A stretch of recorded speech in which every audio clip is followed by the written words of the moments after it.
Bonjour, bonsoir, que les bénédictions soient. Je vous remercie de suivre une fois encore cette vidéo de notre chaîne YouTube. C'est avec un plaisir renouvelé que nous partageons avec vous les portions de connaissances que nous avons afin de vous laisser vous-même faire de la réflexion dynamique pour ouvrir votre propre chemin. Et sachez que le chemin est intérieur et ce que nous partageons avec vous, ce ne sont que les échos du chemin, mais le véritable chemin réside à l'intérieur de vous. Nous en parlerons mieux lorsque nous aborderons les pyramides, parce que c'est là que réside même le fondement de la connaissance égyptienne et surtout le mystère du Sphinx qui, dans une certaine mesure, nous donne la quintessence de notre propre identité. Alors pour l'heure, nous sommes sur le code Vodun. Je voudrais d'abord rassurer tous ceux qui suivent cette émission que notre approche est tout simplement la métaphysique du Vodun. Et là, nous sommes justement sur un chapitre intitulé le code Vodun. Et nous pensons que le mot Vodun est un code qui peut être approché métaphysiquement et donc compris pour ceux qui veulent bien se donner, disons, la possibilité ou la peine de le faire. Je voudrais également m'adresser à tous les Africains de n'importe quel bord spirituel ou religieux. Il ne faut jamais être effrayé lorsqu'on vous parle de ce qui est lié à vos traditions. Généralement, dès que vous entendez le mot vaudou, vous pensez à Satan, vous pensez à diable, vous pensez aux maléfices, aux envoûtements, à la sorcellerie. Il faudrait que vous commenciez déjà à purifier votre esprit des scories de l'ignorance. Parce que s'il y a une seule chose qui peut vous empêcher d'aller à la connaissance, c'est la peur. Et tant que vous avez peur d'approcher les choses, alors vous n'êtes pas prêt parce que vous n'êtes pas pur. C'est pourquoi le mot peur et pur sont de l'anagramme. Ça fait partie donc quelque part de la langue des oiseaux qui nous permet de comprendre l'essence cachée derrière les mots que nous utilisons la plupart du temps. Ok, là c'était juste des parenthèses. Je reviens donc à notre thématique, le code vaudou. Aujourd'hui, je vais introduire un autre élément très important et vous allez suivre avec moi comment cet élément si important est ce que je vais appeler, disons, un arcane essentiel de la matière vaudou. Nous avons déjà vu que vaudou, c'est l'ouroboros, c'est une chose à la fois ouverte et fermée, donc un mystère. Car il est difficile d'avoir une chose qui soit à la fois la chose et son contraire. Et donc, du coup, nous pouvons, sur le plan métaphysique, élargir le concept du vaudou aux sciences mathématiques, aux sciences sociales, aux sciences politiques, aux sciences économiques, à toutes les sciences, et nous verrons qu'on y trouvera forcément le code vaudou dedans. Et ça, nous en avons longuement parlé, même si nous n'avons pas encore détaillé pratiquement la solution. Il est important de maîtriser ce que j'appelle le paradigme spirituel de ce dont nous sommes en train de parler avant même de pouvoir se prévaloir d'accoucher un certain nombre d'évidences, disons, matérielles ou éventuellement des éléments probants pouvant conduire à des découvertes. Mais il existe dans le contexte africain des connaissances illimitées que vous pouvez exploiter dans une dimension scientifique. J'avais déjà dit que le vaudou est trois choses. Le vaudou est science, le vaudou est sagesse, le vaudou est intelligence. Donc, on ne va pas se répéter parce que quand on rentre dans la répétition, même si c'est pédagogique, on ne s'en sort plus du tout. Alors, rappelez-vous que nous avons dit que le vaudou, c'est le Noun. Et à la précédente vidéo, nous avons fait remarquer que la divinité Mine, qui est liée au limon, le limon, c'est comme de l'eau vous déposez, c'est ce qui descend, ce qui va en bas. Et que c'est lié à Geb, ou, n'est-ce pas, au son GB que nous représentons là, le son GB qui est le son B. Je vous ai également expliqué que nos ancêtres n'ont tiré leur son que de la nature. C'est pourquoi les hiéroglyphes ne seront jamais de l'alphabet. les hiéroglyphes sont des symboles métaphysiques. Et il faut les comprendre métaphysiquement. Parce que si vous ne cernez pas la dimension métaphysique ou spirituelle de l'Africain, vous ne pouvez pas comprendre les hiéroglyphes parce que ce ne sont pas juste des dessins, mais ce sont ce que je pourrais appeler est-ce que je vais dire des devinettes? Non, des éléments qui possèdent une métaphore dans le conceptuel africain, afin que, en y réfléchissant au-delà de l'élément qui est là métaphoriquement choisi, on puisse comprendre l'essence de la chose. Donc, il faudra même peut-être que nous fassions une métaphysique des hiéroglyphes, ce qui nous permet d'approfondir la connaissance, disons, fondamentale, métaphysiquement parlant, de chaque hiéroglyphe, pour que, en les combinant, au-delà du parler, au-delà de l'échange auquel les hiéroglyphes pouvaient servir, on comprend la métaphysique même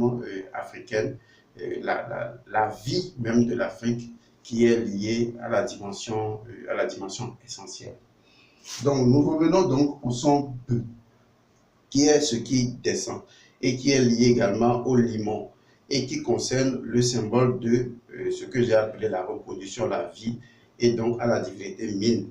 Et j'ai démontré comment disons, cet élément a un rapport direct avec les ancêtres, avec Togui Dagbo, parce que Dagbo, c'est le Dan, ou le Da, ou le Vodou, qui est donc descendu. Donc, le Togui est l'incarnation même du Vodou, est l'incarnation même de l'Ouroboros. Et les pharaons en étaient les symboles, ils étaient les incarnés de l'Ouroboros, ils étaient les incarnés de Atum ou de Osiris, quel que soit le nom.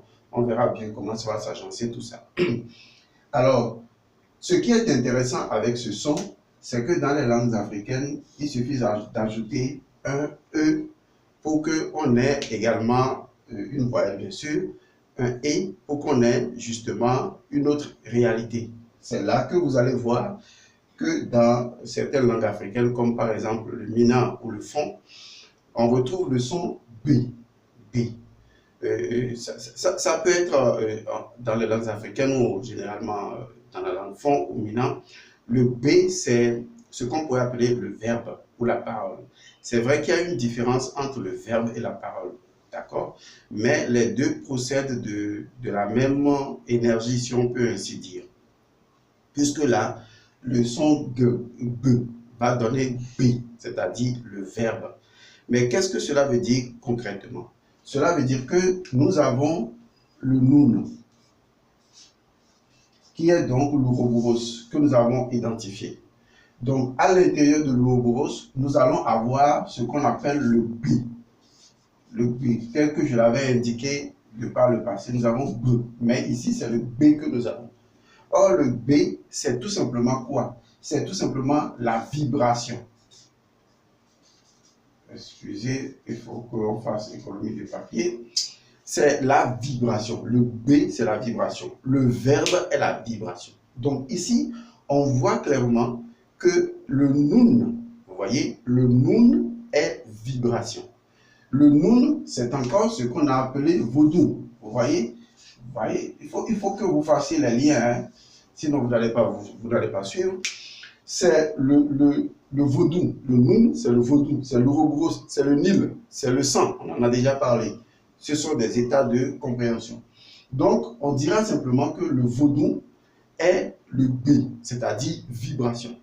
Parce que le verbe, d'accord, ce que vous appelez le verbe, ce n'est que l'expression de la vibration.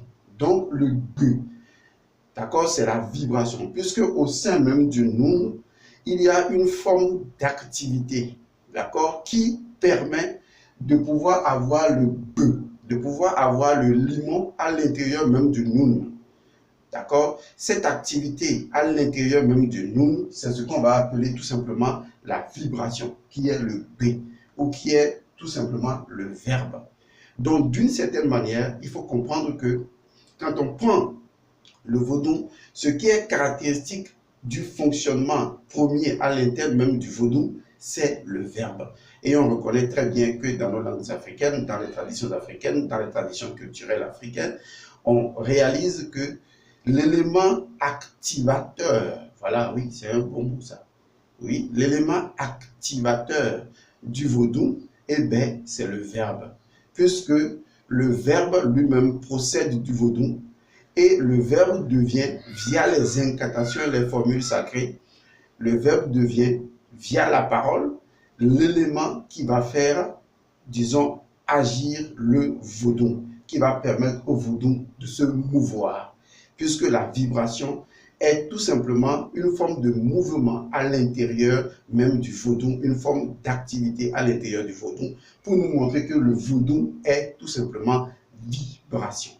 C'est très important de capter cette idée-là. Maintenant, nous allons aller dans une autre dimension pour que cela soit plus clair. Regardez un peu cette image. Excusez, j'ai changé le cadre parce que j'aime pas toujours faire les mêmes choses. Je suis comme ça. J'aime pas faire les mêmes choses, j'aime changer de temps en temps. Qu'il y ait de l'espace ou pas, ça fait que bon, on n'est pas ennuyé de regarder le même espace. Voilà. C'est juste moi. Alors, regardez cette image-là. Alors, sur cette image-là que vous avez là, vous avez, pour ce qui est souvent interprété, vous avez ce qu'on appelle le lever du soleil, d'une manière littéraire. Ça veut dire tout simplement que on représente là le chemin du soleil ou le lever du soleil, la divinité Ré qui passe de l'obscurité à la lumière ou qui fait émerger la lumière. Et là, vous avez une bague sur laquelle se tiennent donc trois personnages. Vous avez deux divinités aux abords de la bague. Il s'agit donc de la divinité Roux et de la divinité Sia. Donc les deux divinités sont des divinités guides qui vont aider, n'est-ce pas, qui sont Ré ou le disque solaire, à nous éclairer, à sortir de l'obscurité et à venir nous éclairer de sa lumière. Vous avez également là un élément très fort, c'est le serpent. Et vous allez voir que le personnage qui est derrière, qui représente Sia, c'est-à-dire l'intuition cosmique, l'omniscience, puisque nous ne sommes guidés que par l'intuition cosmique, l'omniscience, ce qui montre ce qu'est la pensée africaine, à savoir que cela procède de l'intuition des choses, de l'intuition cosmique. C'est ce que j'appelle la pensée symbolique. Et vous avez à côté donc de Sia qui est derrière, qui se trouve à l'arrière, oui, ce qu'on appelle la poupe, voilà, si ma mémoire est bonne. Je ne suis pas pirate. Donc, qui est derrière, Sia qui est derrière, c'est lui qui, disons, va manipuler, qui va donner l'orientation, qui constitue le gouvernail. D'accord? Pendant que vous avez le serpent, il tient le serpent par la queue, puisque toute la puissance se trouve derrière, dans la queue du serpent. Si vous ne le savez pas, sachez-le. Et la bouche du serpent se trouve devant, et c'est devant à la proue que se trouve donc Roux. Et Roux, c'est tout simplement le verbe créateur. Vous voyez, Roux, c'est le verbe créateur. Et vous avez la divinité principale au milieu, avec dans la main son oise, qui est donc un pouvoir qui lui permet de maîtriser l'obscurité, de maîtriser donc Seth. Alors, ce qui est encore intéressant, c'est que quand on parle de barque, on parle forcément de l'eau, ou on parle de courant d'eau. C'est pour vous dire que toute cette mystique africaine se déroule sur le Nil ou dans le Noun. Parce qu'en réalité, toutes les réalités qui procèdent des mythologies égyptiennes ne peuvent pas se dérouler en dehors du Noun, puisqu'il n'y a pas de en dehors du Noun. Le Noun étant le vaudou, le Noun étant l'Ouroboros, il n'y a rien en dehors de l'Ouroboros. Donc toutes les réalités, y compris le réveil, donc, ou l'auto-réveil, ou l'auto-éveil donc, de Atumré, se déroule toujours à l'intérieur du Noun, même si c'est sur une butte magique, ça se déroule à l'intérieur du Noun. Donc aucune réalité ne peut se dérouler à l'extérieur du Noun. L'impression de l'Énéade qui sort du Noun grâce à Atum, ce n'est qu'une impression, mais en réalité, nous sommes tous à l'intérieur de l'Ouroboros et toutes les réalités se déroulent à l'intérieur de l'Ouroboros. Donc, il faut que vous gardiez ça à l'esprit. Donc, la bague se déroule également sur le Nil ou sur ce Nil magique ou dans le Noun, d'accord? Et le serpent que vous avez vu tout à l'heure est également le même symbole du Noun que nous retrouvons là. qui est donc la divinité de l'eau ou aquatique. Vous avez donc les deux personnes qui sont devant et derrière. Vous avez derrière pour guider, pour orienter, pour donner l'intuition cosmique, pour que les choses procèdent de l'immatériel et de la puissance magique avant leur émission. Vous avez la divinité Sia qui représente l'intuition cosmique et qui est à l'arrière. Et vous avez devant, puisque le serpent même sa bouche est devant, vous avez donc devant la divinité Roux, d'accord, qui représente le Verbe créateur. Donc on constate à travers cette figure-là que nous sommes toujours sur le Nil ou sur le Vodou ou sur le Noun, mais qu'en réalité, nous avons un mouvement qui a cours sur le Noun. Et ce premier mouvement qui va permettre d'émerger ou de faire émerger la création, eh bien, c'est justement Roux. Roux, d'accord, ça s'écrit également comme ça, HW. Roux, comme on le disait, c'est la divinité qui représente le Verbe créateur. Et quand vous analysez dans d'autres langues africaines, comme par exemple dans la langue Fon, on vous dira Ho. Ho, c'est la parole. Ho est différent de B. B, c'est le verbe. Ho, c'est la parole. Vous voyez? Mais la parole procède du verbe. La parole n'est pas antérieure. Car la parole va amener l'élocution, disons, des mots qui proviennent donc de certains sons. Alors que le verbe, c'est tout simplement la vibration. Et donc, Ho, c'est la parole. Mais dans la langue Fon également, on dit B. Le B, c'est le verbe. C'est le verbe. En Mina, on dit épi. Épi. Vous voyez, c'est également le verbe. Mais ce qui est encore plus intéressant et que vous allez suivre profondément, c'est que dans la langue Fon, si on ajoute un N, le N est toujours lié au Noun. Si on ajoute un N, n'est-ce pas, à Roux, on obtient une autre connotation. Et c'est de cette connotation que provient le Roux. Vous allez avoir et en Mina, on dit c'est-à-dire le sang. Donc, là, c'est le sang. C'est extraordinaire. Cela veut dire que, de la même manière que la divinité Roux, qui est donc sur la barque de Ré, vous voyez, dans ce que je vais appeler le Vodou ou le Noun, et c'est de ce Noun-là que le verbe va s'émettre, on voit également que c'est du Hu, de notre Hu, que le Ro ou le verbe ou le B va donc être diffusé. Ce qui veut dire que la capacité qu'a l'homme de parler, de verbaliser, de sortir le verbe de lui, n'est possible que parce que le verbe provient, n'est-ce pas, du Noun. Le verbe provient du sang.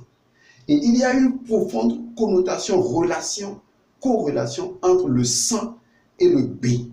Tout comme il y a une véritable relation entre le Noun ou le Vodou, ou disons l'Ouroboros, et qui représente d'ailleurs le sang, et le Verbe créateur. Les deux sont intimement liés. Parce que cela veut dire tout simplement que pour pouvoir émettre la création, pour pouvoir créer, pour pouvoir générer des choses, eh bien, le Vodou ou le Noun ou l'Ouroboros va commencer à vibrer. Vous voyez? Donc, cela nous amènera à dire également que tout est vibration parce que c'est le Noun même qui se met en vibration, c'est le Vodou qui se met en vibration. Et on pourra dire également que le Vodou est vibration. Vous voyez? C'est très important de comprendre ça. Et vibration, ce n'est que le verbe. Car c'est la vibration qui sera convertible en ce que nous appelons des sons et couleurs et qui pourra être, disons, devenir Ho, qui pourra être énoncé sous forme de parole. Donc cette relation intrinsèque entre le sang et le B ou la parole montre que la parole provient du sang. Le B provient du sang. Et c'est très important en Afrique parce que pour l'Africain, avant, puisque la tradition africaine est une science de l'oralité, la parole donnée est sacrée. La parole donnée est sacrée parce que la parole que tu donnes est vaudou.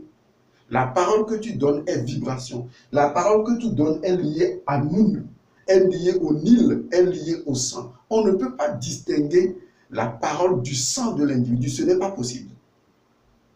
C'est pourquoi lorsque vous allez voir un Bokono et vous lui donnez la parole en lui disant « fais-moi ceci », il tisse par votre parole un lien direct, ou le lien est déjà là. Il y a un lien direct entre la parole que vous donnez et le sang qui est à l'intérieur de vous.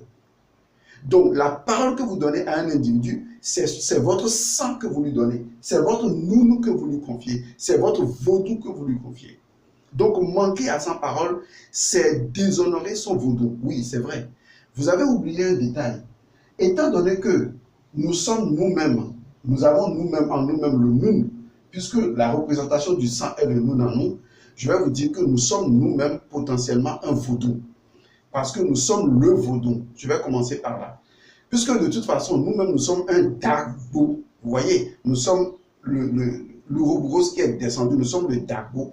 Si nous sommes l'enfant de quelqu'un aujourd'hui, nous sommes forcément l'ancêtre d'autres générations à venir. Or, dans le nous, le temps n'existe pas. Du coup, de façon intemporelle, nous sommes à la fois fils, nous sommes à la fois enfants de Dagbo, c'est-à-dire enfants d'ancêtres et ancêtres. Nous sommes à la fois enfants d'ancêtres et nous sommes encore également ancêtres. Nous sommes Dagbo. Donc nous sommes vaudous nous-mêmes. Et cet élément est à prendre vraiment au sérieux pour que quand vous allez donner votre parole à quelqu'un, vous êtes en train de lui donner votre vaudou. Et vous ne pouvez pas manquer à votre parole. Ce n'est pas comme aujourd'hui où les gens promettent n'importe quoi en sachant qu'ils sont en train de mentir. Cela fait qu'ils sont en train de se maudire. Et ils sont en train de créer un conflit extraordinaire à l'intérieur d'eux-mêmes.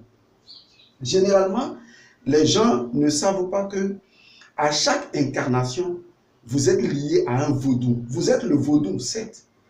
Mais vous ne pouvez pas être la totalité du vaudou à chaque réincarnation. À chaque incarnation, vous êtes l'incarnation d'un vaudou. Et c'est ce que normalement le FAD devait vous permettre de découvrir. À savoir, vous êtes l'incarnation de quel vaudou? Vous voyez, si vous ne savez pas de quel vaudou vous êtes l'incarnation ici et maintenant, vous ne pouvez pas comprendre votre personnalité. Car votre personnalité, qui est le domaine des caractères ou des comportements que vous avez en interaction avec le monde, peuvent être des comportements qui vous génèrent continuellement du conflit. Et je vais vous dire que la plupart des conflits à l'intérieur d'un individu sont générés à 99% par l'individu lui-même. Parce que cette relation entre le sang et le nun, c'est la même relation entre le sang et l'âme. Parce que le sang, imaginez le sang c'est quand même extraordinaire. Regardez, grâce au sang, un esprit peut être dans un corps. Si aujourd'hui on commence à diminuer la quantité de sang qui est en vous, vous allez mourir, donc l'âme va partir. De la même manière, si on augmente trop la quantité de sang en vous, vous allez mourir. Parce que l'âme ne peut être liée au corps que par une quantité bien justifiée et équilibrée du sang en vous. Donc le sang est un liquide métaphysique, dont la nature est double, capable de lier un corps matériel à une âme spirituelle. Donc le sang, justement, procède de cette même valeur du nun qui en fait contient en lui-même son élément, disons, subtil et son élément limon qui est vers le bas, ce qui descend. Et donc, le sang est un élément intermédiaire capable de relier l'âme au corps. C'est la raison pour laquelle le sang est vaudou. Et si vous connaissez votre nom d'âme, parce qu'il y a des gens qui pensent qu'il suffit de porter un nom africain pour se connecter au monde des ancêtres. Non. C'est vrai que vous avez un nom et votre nom est important. Quand vous avez les noms comme Humvi, comme Humbo, comme Humbe, vous comprenez que c'est des noms qui ont des sens profonds dans la méditation, dans la métaphysique africaine. Et par conséquent, c'est des mots qui expliquent ce dont nous sommes en train de parler. Comme on le dit souvent en fond, Hum est vaudoulé, c'est-à-dire le vaudou est dans le Hum. Tout comme le vaudou, c'est le Hum. Parce que c'est important de comprendre ces éléments. Donc, ce que vous devez savoir, c'est que non seulement en tant qu'individu extérieur, vous avez un nom, mais votre âme a également un nom. Le nom en égyptologie s'appelle Ren. Et le nom de l'âme, c'est le Karen, c'est le nom de l'âme. Parce que si vous connaissez votre nom d'âme, ça veut dire que vous connaissez votre vaudou. Et aucun sorcier ne peut vous atteindre. C'est parce que vous ne connaissez pas votre nom d'âme qu'un sorcier peut appeler votre âme du nom que vous portez et lui faire du mal. Parce que quand vous ne connaissez pas votre nom d'âme, vous n'avez pas la possibilité de maîtriser votre âme et de maîtriser le domaine de votre destin. Vous n'êtes pas propriétaire de votre âme. Si vous êtes propriétaire de votre âme, vous devez connaître son nom. C'est ce qu'on appelle normalement le Ren ou le Karen, le nom de quelqu'un. Vous verrez que dans plusieurs initiations africaines, dès que quelqu'un devient initié, il change de nom. Et même quand il change de nom, il y a un autre nom que lui seul connaît, que lui seul peut prononcer, et qui est écrit dans son âme. C'est son nom d'âme. Et son nom d'âme est lié directement à son vaudou, est lié au vaudou en lui. Parce que, comme je le disais, 99% des conflits que vous vivez dans votre vie proviennent de vous, de la relation que vous avez avec votre vaudou. Vous aurez l'impression que les problèmes sont générés de l'extérieur, mais c'est faux. Les problèmes sont générés par votre vaudou, par le sang qui est le Moun en vous. Vous voyez, et quand ces problèmes sont générés parce que de toute façon, votre sang émet un B, c'est-à-dire une vibration. Vous n'imaginez pas jusqu'à quelle distance le sang qui est en vous émet une vibration. Les gens peuvent appeler ça aura. Quel que soit le nom, c'est votre sang en réalité qui émet la vibration. Tout comme le Noun émet une vibration. La vibration de votre sang, je dis bien la vibration qu'émet votre sang, peut aller jusqu'aux confins de l'univers. Je vous assure, la vibration qu'émane votre sang, une goutte de votre sang, la vibration que cela émet peut aller jusqu'aux confins de l'univers. Et c'est dans votre sang que se trouvent vos ancêtres, vos entités, les fantômes, les esprits, les pactes, les liens générationnels. Toute votre histoire est dans votre nounou personnel. Et votre nounou s'exprime par le B, c'est-à-dire la vibration. La vibration est la parole, mais c'est également le ressenti, c'est également la parole, c'est également la pensée, c'est également l'intuition. C'est tout cela la vibration. C'est pourquoi je vous ai montré ce dessin sur lequel on trouve deux divinités, Sia et Ru, qui constituent les éléments créateurs, les éléments vibrants de la vie du vaudou. Donc vous êtes un vaudou. Et à chaque incarnation, vous incarnez un vaudou. Et vous avez l'obligation de connaître quel est le vaudou que vous incarnez. Et si vous connaissez ce vaudou-là, vous ne serez plus jamais en conflit avec vous-même. Retenez bien, 99% des conflits que vous avez ou des problèmes que vous avez proviennent de votre vaudou personnel. Et le sang la vibration qui émane de votre sang peut aller jusqu'aux confins de l'univers parce que votre sang émet une vibration qui est relayée par votre âme, qui est également son symbole, et qui est relayé justement par votre esprit jusqu'aux confins de la création. Ces éléments-là sont très importants à garder. Donc, ne donnez pas votre parole à quelqu'un pour que demain vous niez encore votre parole. Vous avez commis un crime. Vous avez tué votre divinité en vous. Vous avez tué le vaudou en vous. C'est pourquoi le symbole qui dit « tu ne mentiras pas », tu ne voleras pas. Vous voyez, ces choses étaient normales en Afrique. On comprenait facilement. Parce que nous savons que notre monde est un esprit vivant. C'est le vaudou. Nous sommes un vaudou vivant. Et ça, on ne peut pas l'oublier. Je suis vaudou, vous êtes vaudou. Il faut découvrir le vaudou que vous êtes dans cette incarnation. Et donc, cette démarche métaphysique que je fais n'est pas liée à l'égyptologie. Moi, je ne suis pas historien. Moi, j'analyse les symboles métaphysiques auxquels nous sommes confrontés pour comprendre les profondeurs de la pensée africaine.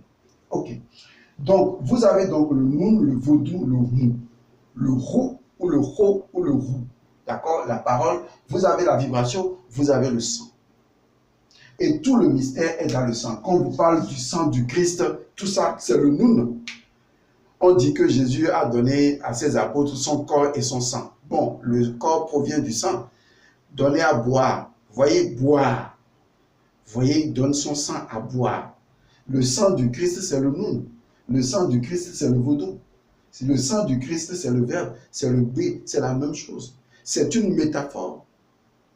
Vous voyez, c'est une métaphore. Et que ça provient donc des mystères osiaques, tout simplement. puisque Osiris sera donc une autre forme du Nun vue dans une certaine perspective, ou une autre forme de Atum vue dans une certaine perspective. Il faut cerner la pensée africaine de façon globale. Donc, à partir de ce mot-là, on comprend que, disons, on n'a pas besoin d'utiliser le sang des animaux. J'insiste là-dessus, d'utiliser le sang des animaux pour pouvoir, disons, avoir une relation avec son vaudou. Parce qu'effectivement, lorsque vos parents vont voir quelqu'un pour dire « faites-moi ceci avec tel esprit », ils n'ont pas simplement donné leur parole, mais ils ont donné, maintenant vous comprenez, ils ont donné leur sang. Ce qui veut dire que la parole donnée est le sang donné. C'est ce qui fait que la plupart des personnes comme vous avez des liens de génération, c'est-à-dire que à l'intérieur de votre sang se trouvent les décisions que vos ancêtres ont prises de par le passé et qui vous concernent. Une fois que vous avez leur sang, vous avez les esprits à l'intérieur de ce sang et vous ne pouvez pas les extirper. Vous pouvez les transmuter parce que la magie du vaudou, puisque le vaudou est également alchimie, puisque quand vous prenez le Nun même en soi, d'accord, j'aime bien l'écrire, quand vous prenez le Nun en soi, en tant que principe premier, d'accord, principe premier, je vais l'écrire comme ça, le Nun en tant que principe premier, tous les éléments du principe premier peuvent être alchimisés par le principe premier. Ce qui veut dire en réalité que tous les principes qui sont à l'intérieur de Nun peuvent devenir un autre principe à l'intérieur même du Nun, le principe de la conversion des énergies. Rien ne se perd, tout se transforme. À l'intérieur du Nun, tout se transforme. Vous voyez, le Nun devient un peu comme l'alcaeste, le principe du principe, ou le sang universel à l'intérieur duquel tout se dissout et tout se recrée. C'est ça le mythe du sauveur. Seul le sang peut sauver. Le sang, c'est le Nun qui sauve. Pas le sang de quelqu'un sur la croix, non. C'est votre sang, c'est dans votre sang que se trouve votre salvation, parce que c'est votre sang qui est le vaudou. Vous devez donc réaliser le mystère du sang.